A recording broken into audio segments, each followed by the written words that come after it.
de Dieu étant tripartie, nous aussi, humains, nous sommes tripartis. Mais l'image de Dieu, nous l'avions perdue quand nous avons offensé la loi de Dieu. Maintenant, le Saint-Esprit vient prendre place dans notre chair pour redonner à cette chair l'image qu'il avait perdue dans le jardin de Dieu. C'est pourquoi il a choisi de faire de notre corps sa demeure, c'est-à-dire le valoriser, faire de ce corps un lieu de culte, un lieu de rencontre, un lieu où Dieu peut descendre facilement, parler, siéger, faire ce qu'il veut de notre corps. Amen. Parce qu'à l'origine, au commencement, il en était ainsi. Alléluia.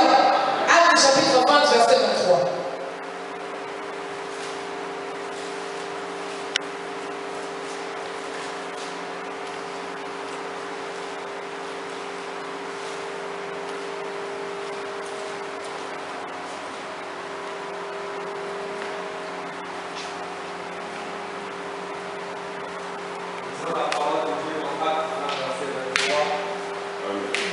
Seulement que de ville en ville, l'Esprit Saint m'avertit que des liens et des souffrances m'attendent. Amen.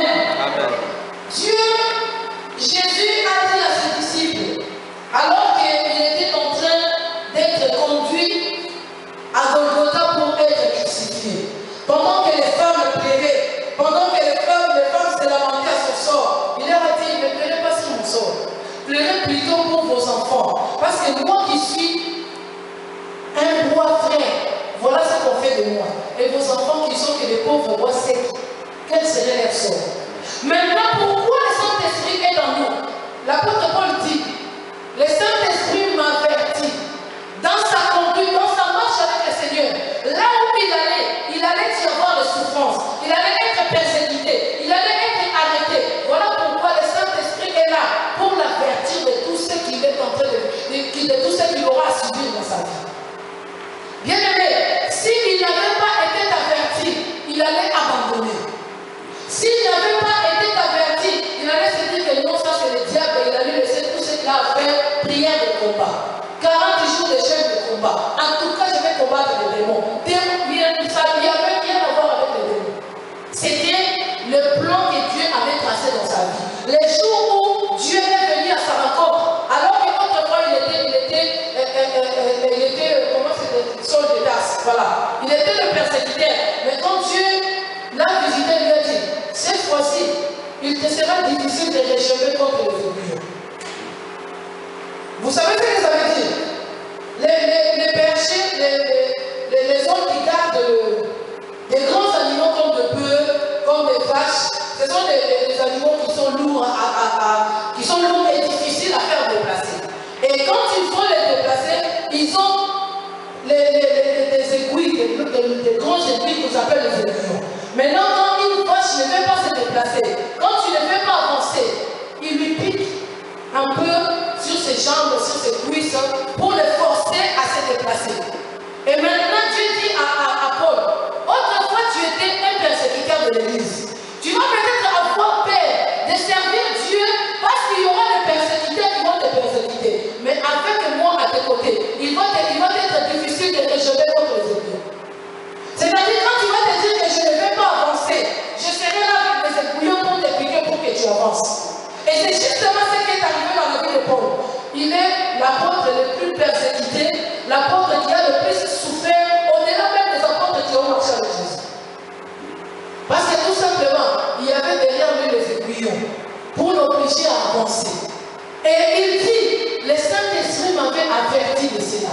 Bien aimé, si dans ta vie chrétienne, si dans ta marche avec Jésus, il t'arrive d'être surpris par les événements, dis-toi que le Saint-Esprit n'a pas de place dans ta vie. La Bible dit, il ne fait rien sans avoir averti à ses serviteurs et prophètes. Tout ce qui arrivera dans ta vie, tous les obstacles que tu auras rencontrés dans ta vie, la Bible dit, le Saint-Esprit est là pour nous avertir, pour nous prévenir de comment nous devons marcher, comment nous devons nous comporter, qu'est-ce que nous avons à surmonter et jusqu'où nous sommes prêts à aller. Ce qui est sûr, il ne permettra pas que tu sois tenté au-delà de tes forces. Il connaît tes limites. Et quand Dieu permet que de grandes des choses t'arrivent, dis-toi que Dieu estime que tu es trop fort pour le surmonter. Et si Dieu reconnaît cette force en toi, mais tu dois éclairer. C'est comme quand il pouvait dire à Satan, est-ce que tu vois mon serviteur Job? Il n'y a personne d'intègre comme lui. Dieu qui reconnaît l'intégrité des Job. Et quand tu te trouves devant une épreuve, où tu te dis, mais pourquoi? Dis-toi, Dieu reconnaît ma force. Si Dieu ne m'avait pas reconnu fort, il n'allait pas permettre que cet événement arrive. Alléluia. Mais quand ces choses-là arrivent, la Bible dit, le Saint-Esprit est là pour nous avertir. Et ils ont l'habitude d'écouter le Saint-Esprit. Parce qu'il nous parle. Parce qu'il nous avertit. Mais malheureusement, il nous arrive de ne pas prêter attention à ses avertissements. Il nous arrive de ne pas être sensible à son langage. Voilà pourquoi on est parfois surpris. Mais pourquoi ça m'arrive? Mais qu'est-ce que c'est que cette histoire? Pourquoi l'Église est en train de traverser ce moment? Si vous regardez bien, avant que ces choses n'arrivent à l'Église, le Saint-Esprit avait prévenu. Il est là pour nous avertir. Amen. Verset 28, toujours chapitre 23.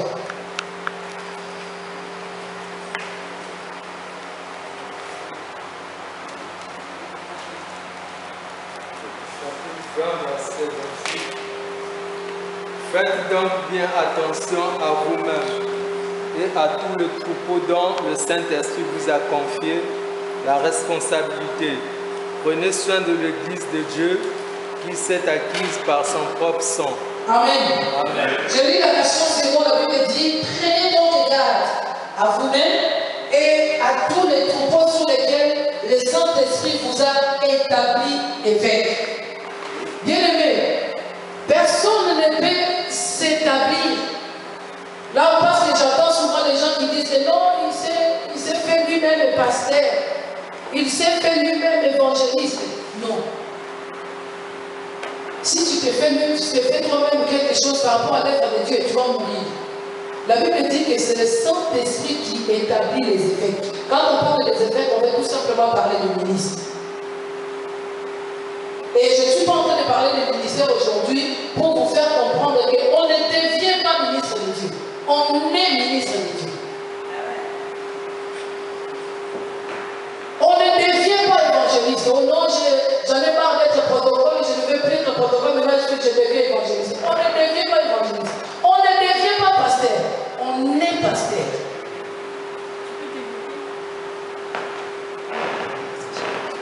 La Bible dit quand Jésus est mort, on l'a enterré. Il est descendu dans les zones inférieures. Il a pris les esclaves. Prophète, tu peux me trouver le verset là, s'il te plaît. Cette citation que je dis là, tu peux me trouver le verset. Quand il est descendu dans les zones inférieures, il a pris les esclaves avec lui. Il est monté avec eux dans les cieux. Et il les a fait don à l'église. Ce sont les ministres de Dieu. C'est-à-dire, quand je n'étais pas encore né, j'étais déjà auprès de Jésus en tant qu'évangéliste. Il m'a seulement fait don à celle-là. Quand il était descendu dans les zones inférieures, quand il est allé prêcher les esclaves dans les zones inférieures, hein? C'est là qu'il m'a pris. Il est monté avec moi dans le ciel. Il a fait de moi un don pour l'église.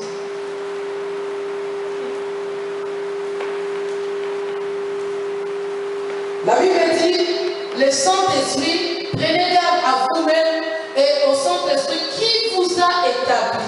Bien-aimés, ayons de la révérence, ayons de la considération pour les hommes de Dieu.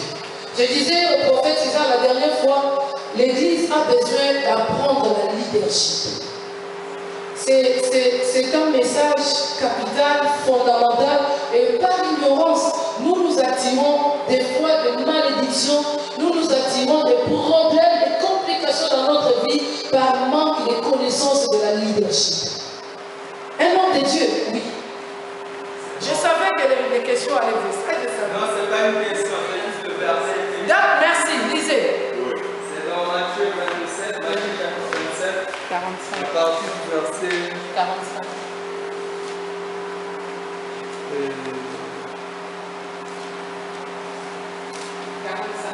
51. Ah, merci. Et voici. Les pierres de la Bible. Et voici que le voile du temple se déchira en deux, depuis le haut jusqu'en bas. La terre trembla, les rochers se fendirent. Les tombeaux s'ouvrirent et les corps de plusieurs saints qui étaient morts ressuscitèrent. Étant sortis des tombes, ils entrèrent dans la ville sainte après la résurrection de Jésus et apparurent à un grand nombre de personnes. À la vue du tremblement de terre et de ce qui venait d'arriver, l'officier romain et ceux qui étaient avec lui pour garder Jésus furent saisis d'une grande frayeur et dirent: cet homme était vraiment le Fils de Dieu. Amen. Amen.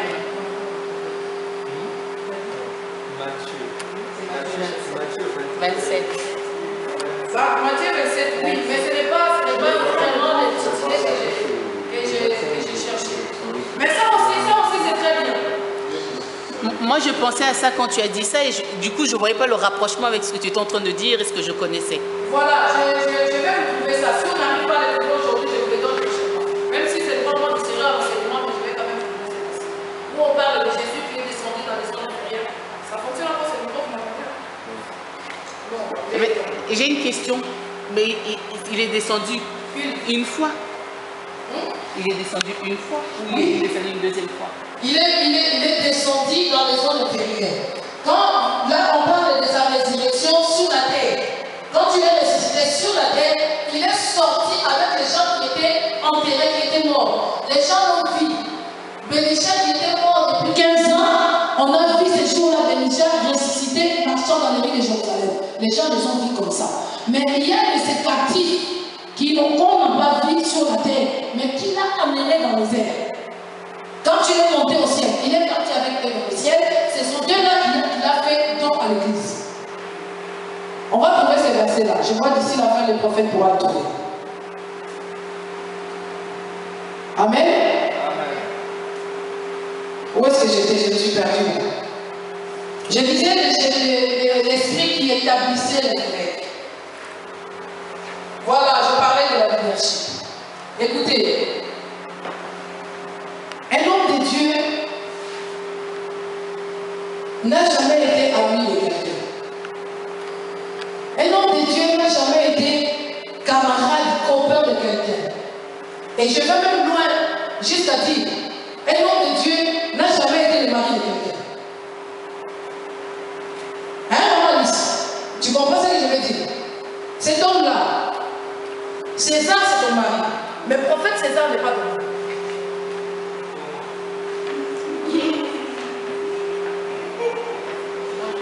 Oui, tu as compris? Oui, tu peux dire quelque chose. En fait, dans la vie, en tant qu'être humain, il a son épouse. Mais dans son appel à son ministère, il est lui pour... il peut être le... Il est comment dire?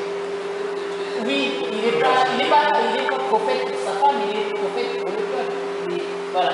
Donc voilà. Dans son... Merci. En tant qu'homme de Dieu, parfois, il m'arrive de la taquiner.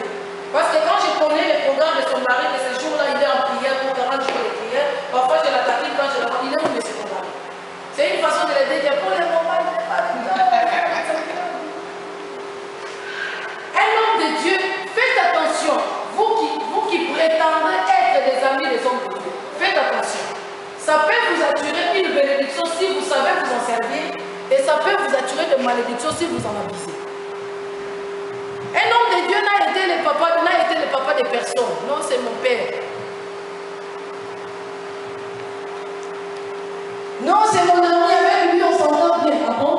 Et tu profites de ça parce que tu dis qu'avec lui tu t'entends bien et tu profites de ça pour faire n'importe quoi à ses côtés.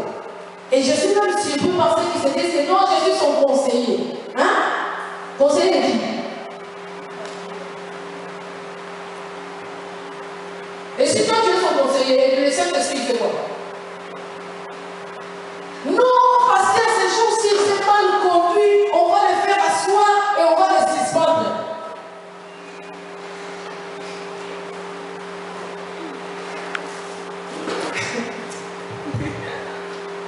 C'est comme avant de venir, je parlais avec ma soeur, elle me disait, non, il s'est payé de son pasteur. Pas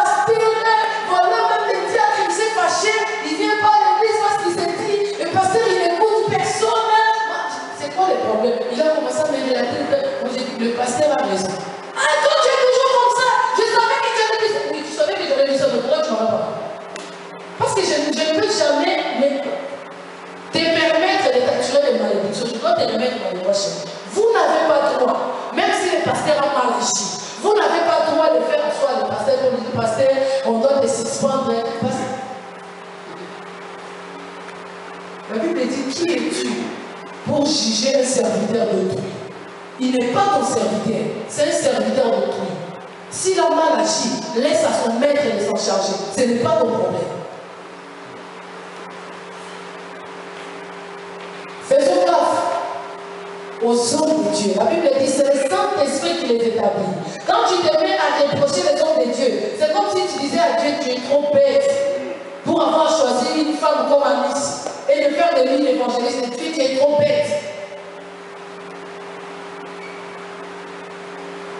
Et elle n'est pas compétente, ce n'est pas ton problème. Elle n'est pas intelligente, ce n'est pas ton problème.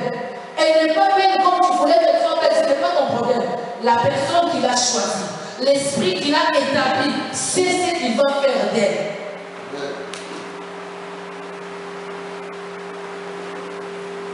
La Bible dit, c'est le Saint-Esprit qui établit. En respectant les hommes de Dieu, en honorant les hommes de Dieu, vous reconnaissez l'œuvre du Saint-Esprit dans leur vie. Et quand vous n'avez pas de la considération pour les hommes de Dieu, c'est comme si vous bafouez l'œuvre du Saint-Esprit dans leur vie. Et la Bible dit, ceux qui pêchent contre le Saint-Esprit.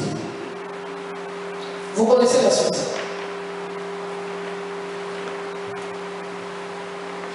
Luc chapitre 12.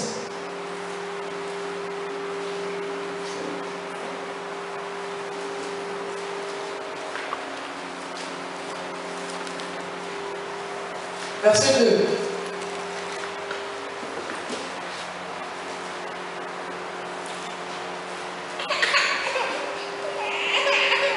Acte 12, verset 2. Luc.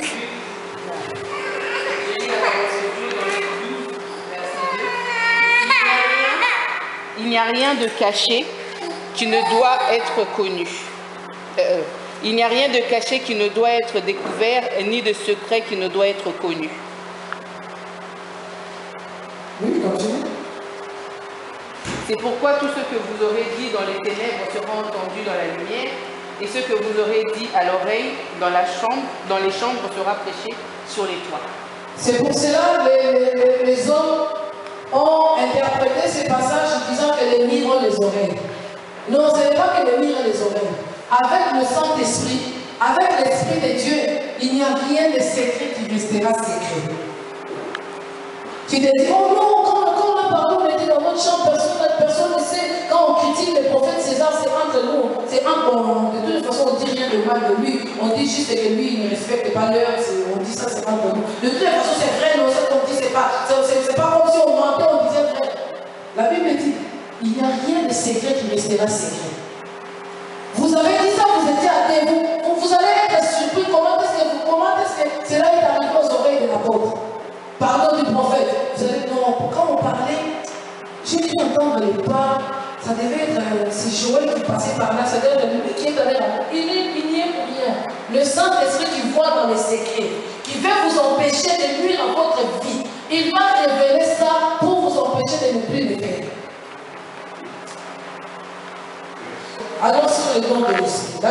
L'esprit de Dieu en nous, quand le Saint-Esprit vient en nous, il nous amène, à part tout ce que je viens de dire, il est là pour nous avertir, c'est lui qui établit, il amène deux grandes choses dans notre vie, les dons et les fruits de l'esprit, qui doivent impérativement marcher ensemble.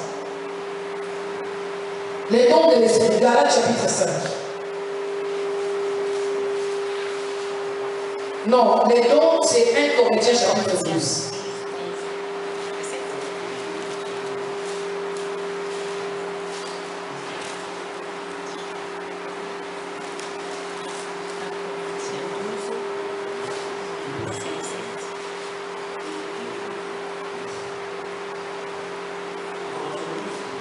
Un Corinthiens 12. À partir du verset 1.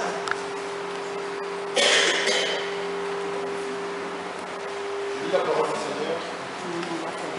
En ce qui concerne les dons spirituels, je ne veux pas, frères, que vous soyez dans l'ignorance. Vous savez que lorsque vous étiez païens, vous vous laissiez entraîner vers les idoles muettes, selon que vous étiez conduits. C'est pourquoi je vous déclare que nul, s'il parle par l'Esprit de Dieu, n'est dit Jésus est anathème et que nul ne peut dire Jésus est le Seigneur si ce n'est pas par le Saint-Esprit. Il y a diversité de dons, mais le même esprit. Il y a diversité de dons, mais le même esprit. Diversité des ministères, mais le même Seigneur. Diversité d'opérations, mais le même Dieu qui opère tout en tout. Or, à chacun la manifestation de l'Esprit est donnée pour l'utilité commune. En effet, à l'un est donné par l'Esprit une parole de sagesse, à un autre une parole de connaissance selon le même Esprit, à un autre la foi par le même Esprit, à un autre le don de guérison par le même Esprit, à un autre le don d'opérer des miracles, à un autre la prophétie, à un autre le discernement des esprits, à un autre la diversité des langues, à un autre l'interprétation des langues. Un seul et même esprit opère toutes ces choses, le distribuant à chacun et en particulier comme il veut. Amen. Amen. La Bible nous a énuméré les dons. Il y en a combien là que nous avons? 9. Merci. La Bible dit il y a un seul esprit, le même, mais qui donne à chacun un don selon que le bon lui semble. Ce n'est pas à nous de décider, oui, et bien, il peut nous arriver, comme dit l'apôtre Paul, aspirer au don. Je peux aspirer à un don et je prie, Dieu peut me faire grâce d'avoir ce don-là. Mais au préalable, c'est le Saint-Esprit qui distribue les dons dans l'Église. Ce qui est sûr, les dons de l'Esprit doivent être manifestés à l'Église. La Bible dit l'Église primitive. Ce qui a fait la renommée de l'Église primitive, ce qui a fait l'efficacité de l'Église primitive, c'est vrai qu'il y avait l'unité, c'est vrai qu'il y avait de l'amour, ça c'était le pilier, mais les œuvres qui ont fait la renommée de l'Église primitive, c'était la manifestation des dons spirituels. C'est parce qu'il y avait les signes, parce qu'il y avait les prodiges, parce qu'il y avait les guérisons qui s'opéraient, parce qu'il y avait le miracle qui se faisait, parce qu'il y avait le boité qui marchait, il y avait les aveugles qui recouvraient le vide. Ce sont tous ces signes-là qui ont fait que l'Église avait de l'impact et l'Église était respectée. Vous savez, aujourd'hui, l'Église semble être faible. Les gens n'ont plus aussi de la considération de l'Église parce qu'on ne voit plus ces choses au milieu de nous. Parce qu'on ne voit plus la manifestation de l'Esprit de Dieu au milieu de l'Église. L'Église est appelée à démontrer la puissance de Dieu. L'apôtre Paul dit, l'évangile que nous vous annonçons, cela ne consiste pas à des discours persuasifs. Nous n'avons pas besoin de vous persuader par des longs discours, par des philosophies, par de la démonstration de la connaissance eschatologique. Ce n'est pas ça l'évangile. Oui, nous avons besoin de la connaissance pour croître avec le Seigneur. Mais pour être efficace, pour attirer les païens, nous avons besoin de la démonstration de la puissance de Dieu. Et la puissance de Dieu est démontrée au travers les dons que nous venons d'énumérer. On parle des dons de la foi. Oui, la foi, c'est quelque chose que tout chrétien a. La Bible dit sans la foi, il est impossible d'être agréable à Dieu. Quand on croit en Dieu, quand on espère à Dieu, on a de la foi. Mais il y a des gens qui ont une particularité de la foi. Cette foi que Jésus pouvait dire à ses disciples, tu peux dire à cette montagne, ôte-toi de là et la montagne va sauter en éclatement de doigts. Vous savez, moi, mon pasteur, en fait, mon pasteur, quand je complète, c'est quelqu'un qui a le don de la foi. On a fait des choses dans notre église qu'il m'arrive jusqu'aujourd'hui de ne pas réaliser comment cela a été possible. Déjà, mon pasteur, il est pasteur de fonction, mais c'était l'évangéliste du ministère. Bon, ne me posez pas de questions, parce que je vois déjà le sourire des questions, comme si vous voulez poser des questions. Mais ne me posez pas de questions. Et lui-même, il nous disait, une église qui est dirigée par un évangéliste, sur 365 jours de la semaine, vous allez avoir 200 jours de campagne d'évangélisation. Et c'était comme ça dans mon église. On ne pouvait pas passer un mois plein sans une journée de réveil, sans une campagne d'évangélisation, sans une convention. C'était toujours comme ça. Et ça nous arrivait, on vient en peine d'une convention où les gens sont encore fatigués, où on n'a pas l'argent, où la caisse de l'église est vide.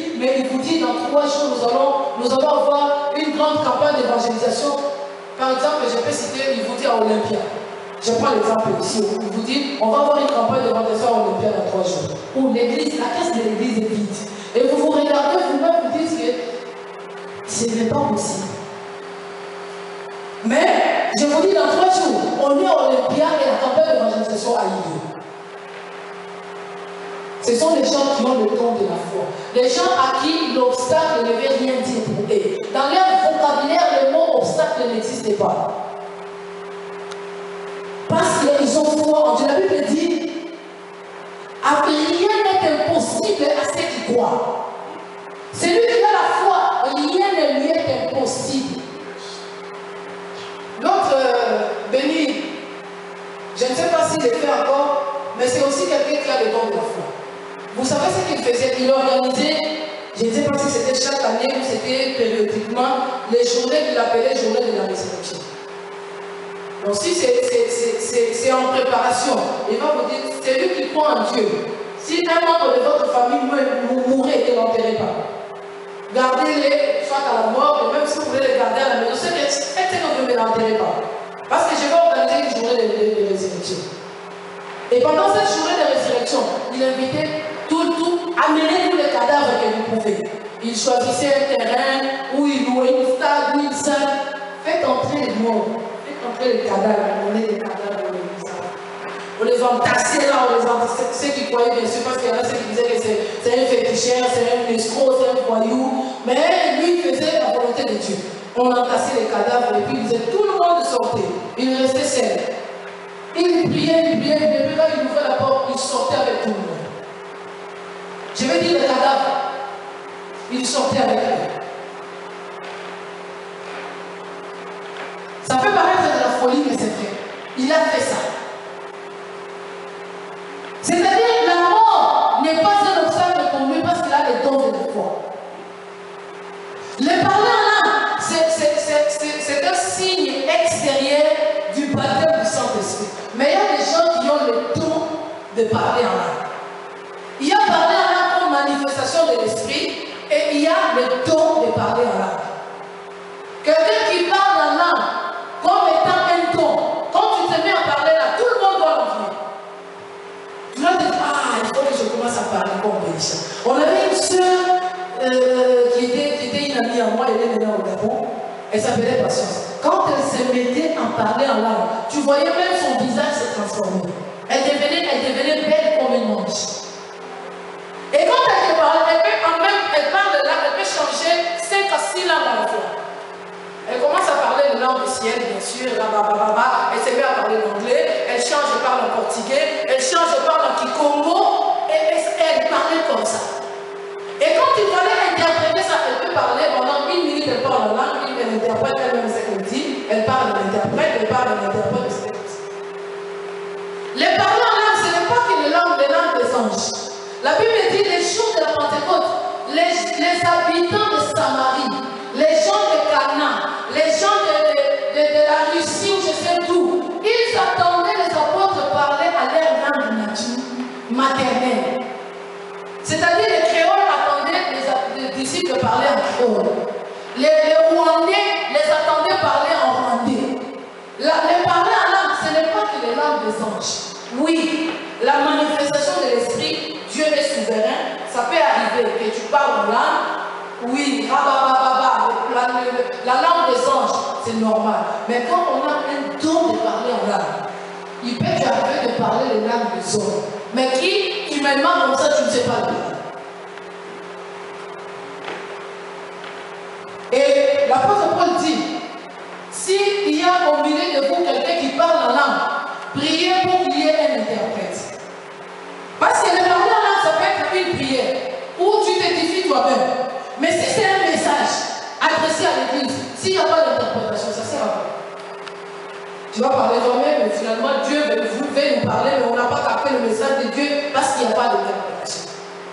Si au milieu de l'église, il y a le don de parler en langue, prions pour que Dieu donne aussi les dons de l'interprétation de langue. Alléluia. On a parlé des dons de la prophétie. prophétie, on a parlé des paroles de connaissance, on a parlé des paroles de sagesse.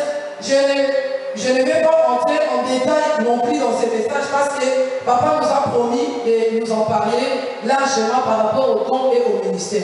Galates 5, verset 22.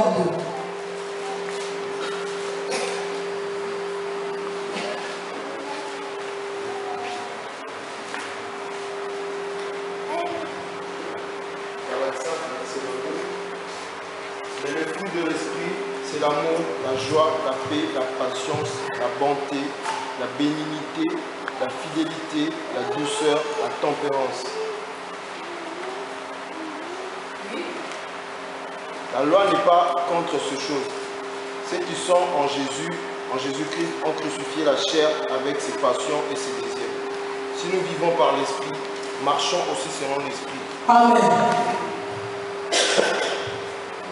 L'apôtre Paul parle aux habitants de la Galatie et il leur dit le fruit de l'esprit, si vous regardez bien, le fruit de l'esprit c'est écrit en 5 livres. Hein? Et on dit c'est l'amour. En réalité, il n'y a qu'un seul fruit de l'esprit.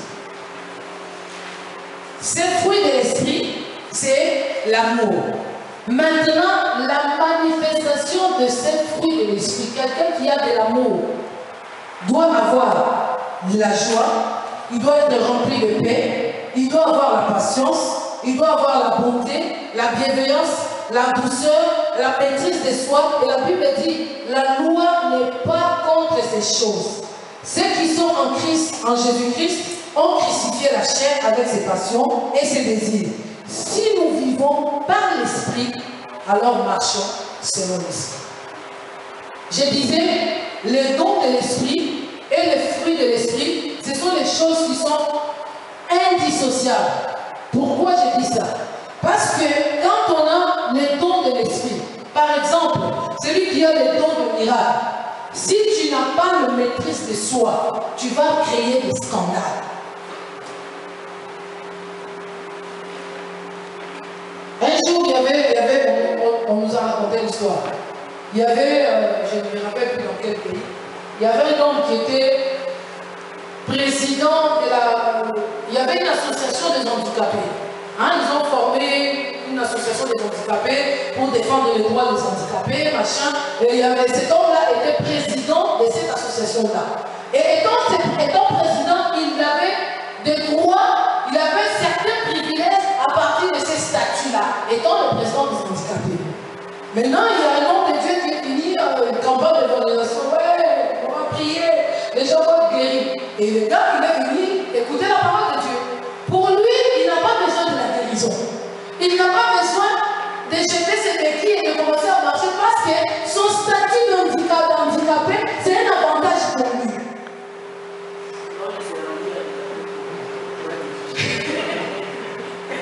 Mais c'est comme des dieux qui arrivent. Il avait les dons de l'esprit, les dons d'opérer le miracle, il en avait.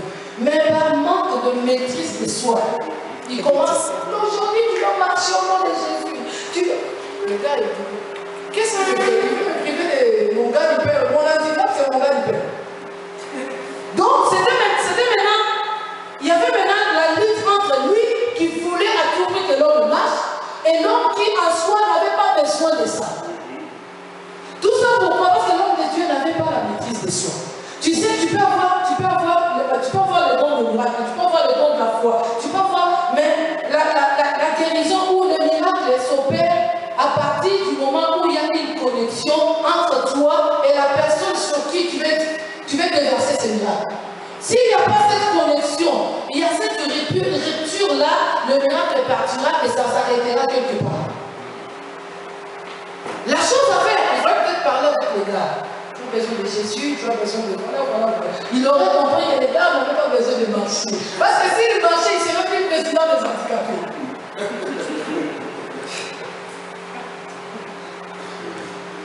Alléluia.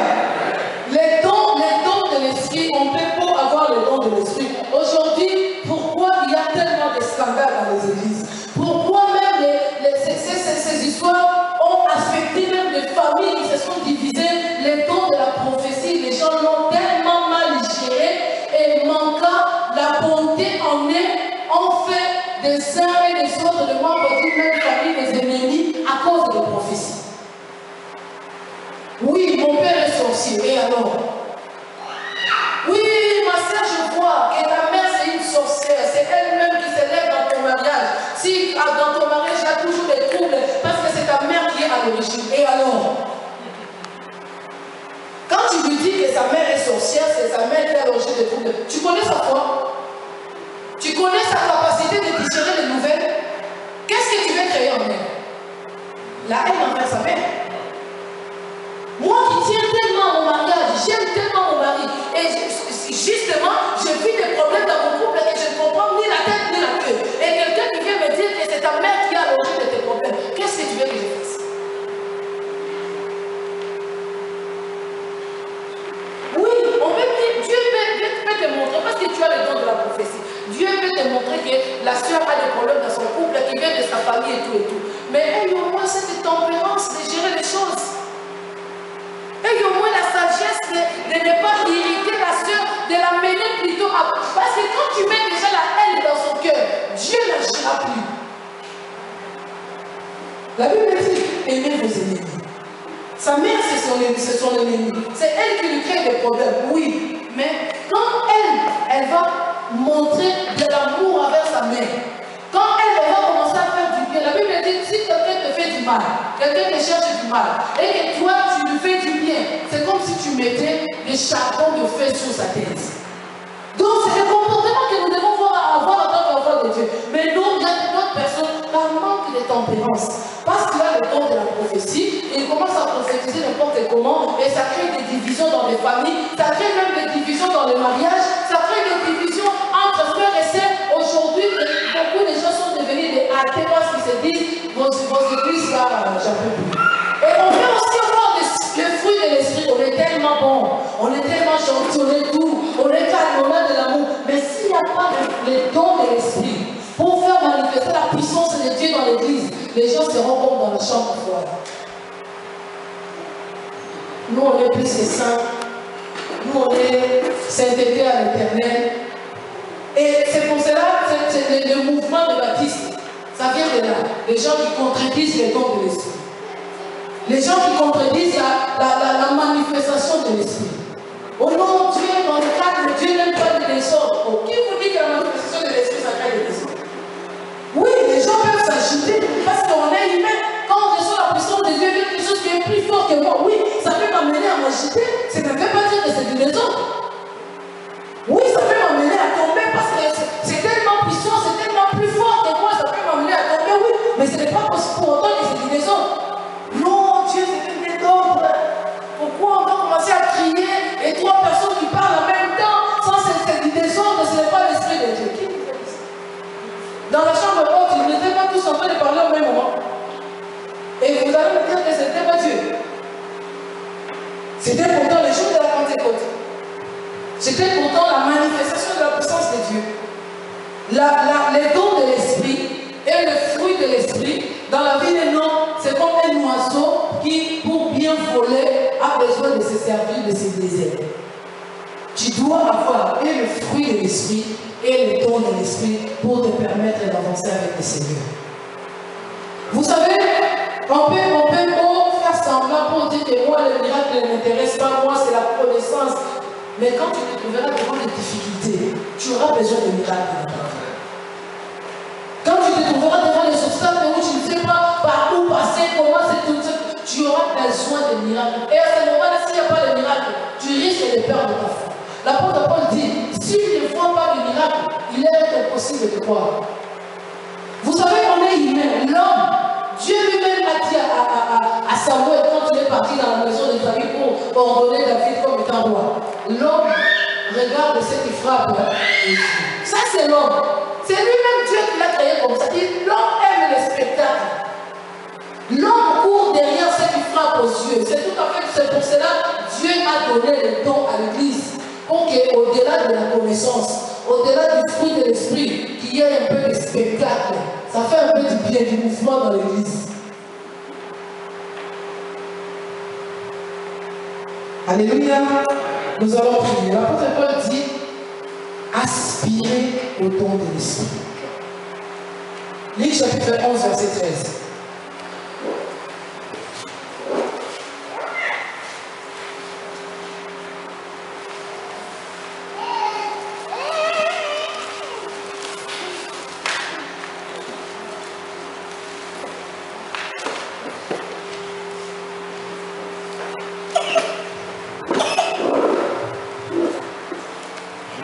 Seigneur. Amen.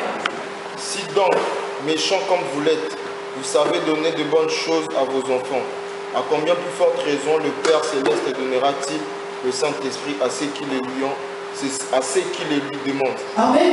Amen. Là, c'est une parabole que Jésus donnait par rapport à la prière. Une femme qui avait besoin qu'on lui fasse justice, et il avait affaire à un juge qui était unique, c'est-à-dire qu'il avait de la considération pour personne. Mais à force de l'insistance de cette femme, le juge a fini par dire, pour qu'elle me laisse tranquille, je n'ai pas envie de céder à sa demande, mais j'en ai marre d'elle. Je veux seulement qu'elle me laisse tranquille. Comme ça, je vais résoudre son problème et m'en débarrasser une fois pour toutes. Maintenant, Jésus dit, si vous les humains, méchants que vous êtes, qui est ce père qui, si son fils lui demande du pain, il lui donnera une pierre? Hein, Yannick?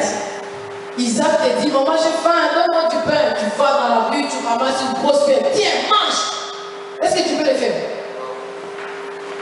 Si donc vous, les hommes, méchants que vous êtes, vous ne pouvez pas donner un serpent à un enfant qui vous a demandé un œuf.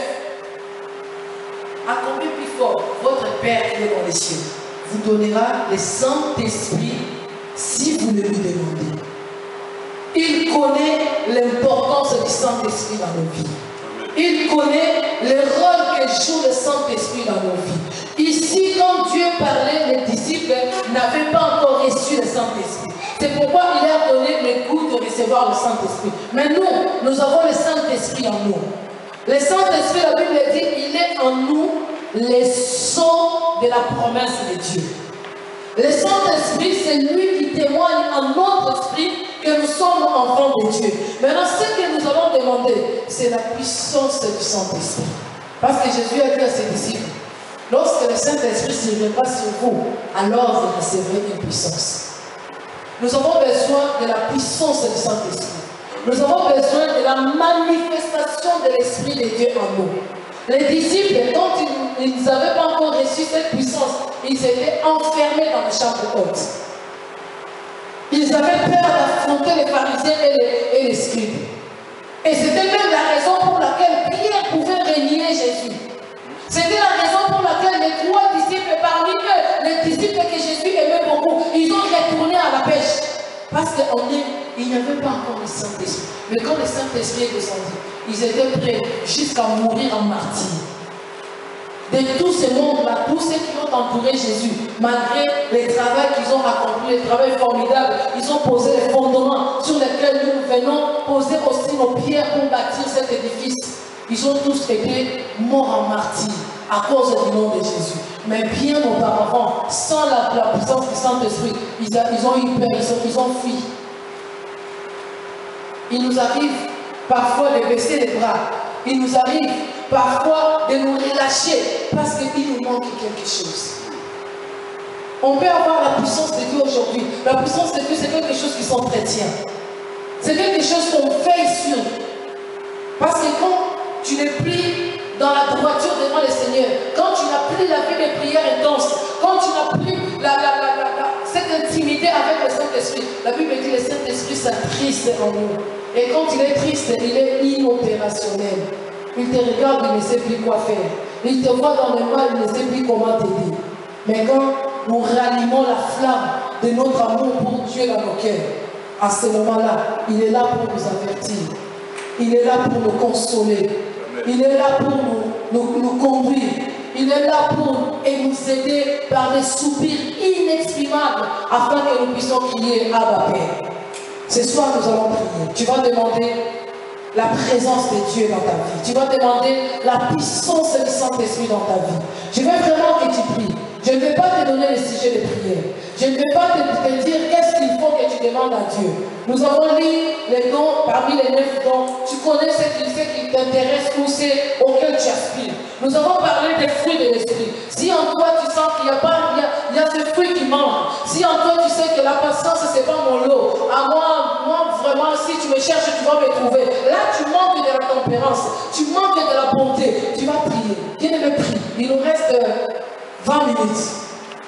Pendant ces 20 minutes, tu vas prendre ces 20 minutes. S'il faut que tu pries, prie. Si tu veux chanter, chante. Si tu veux crier, je veux vraiment que tu passes ces 20 minutes dans la prière. Que